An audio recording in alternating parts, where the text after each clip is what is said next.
कि ये छठ पर्व जो होता है हम पूरे बिहार वासियों के लिए एक ऐसा सेंटिमेंटल लगाव वाला पर्व है। ये भावना से जुड़ा हुआ पर्व है और ये इस पर्व के अवसर पर पूरे बिहार वासियों को, पूरे विधानसभा, हमारे फुलपरास विधानसभा की तमाम जनता को हृदय से कोटि कोटि हम आभार करते हैं। हम जनता मालिकों के छठ को ढेरों ढेरों शुभकामना देते हैं।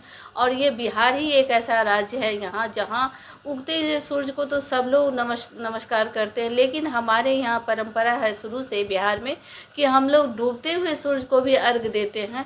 ये जो बिहार की परंपरा है अपने आप में एक संदेश देता है कि हमारे यहाँ जो जन्म लेने वाले बच्चे होते हैं, जो बुजुर्ग लोग होते हैं, उसका भी हम लोग सम्मान करते हैं। यही प्रतीक ये छठ के माध्यम से एक संदेश जाता है पूरे बिहार को। बिहार ही नहीं, आज तो देश में, पूरे देश में इसको लोग सब लोग मानते हैं।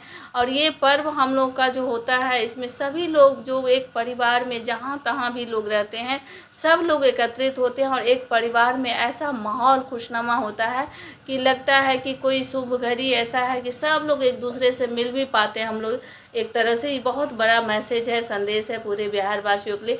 हम लोग के लिए गौरव की बात है कि हमारे यहाँ ये पर्व बहुत ही अच्छे से मनाया जाता है। पद्मश्री से सम्मानित स्वर कोकिला शारदा सिन्हा जी का निधन हो गया है, इस पर आप क्या कहना चाहेंगे? देखिए, ये हम इस पे सबसे पहले तो उनको हम हृदय से श्रद्धासुमन अर्पित करते हैं। और ये हमारे मिथिला सब के लिए बहुत बड़ी क्षति है। ये हमारे बगल की सुपौल की ही जन्मी हुई है, 1952 में उनका जन्म हुआ था। ये और भी हमारे लिए गौरव की बात है कि हमारा बस सुपौल जो है हमारा एकदम क्षेत्र विधानसभा से सटा हुआ क्षेत्र है। और ये हम लोग के लिए बहुत बड़ी क्षति हुई है, मिथिला के लिए खास करके। यहाँ जो उनका जो गाया हुआ गीत जो कहीं भी लोग सुनता था, चाहे छठ का गीत हो, विवाह का गीत हो, तो एक अलग ही माहौल बन जाता था। और हम लोग को भी गर्व होता था कि हमारे यहाँ से कोकिला जो सुर जो उनका था, इतना मधुर स्वर, उसकी कितना कल्पना करे, इतना ये करे, हम ये नहीं कह सकते हैं कि उनके जैसा कोई होगा। जो उन्होंने हमको तो कभी कभी ये भी लगता है कि जब उन्होंने शुरुआत किया होगा गाने की, तो उनको कितना संघर्ष करना पड़ा। इतना संघर्ष के बावजूद भी उतना आगे पहुंच पाई और उनको पद्मश्री से भी सम्मानित किया गया।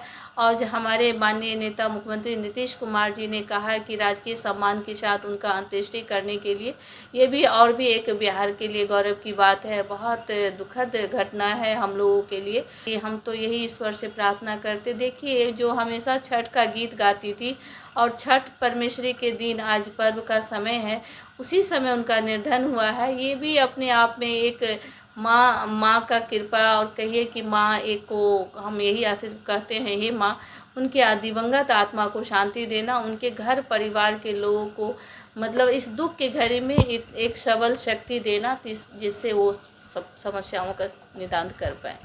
जी एक छोटा सा सवाल है, छठ में बिना शारदा सिन्हा के गीत गाए हुए या बिना बजे हुए लगता नहीं है कि छठ हो रहा है।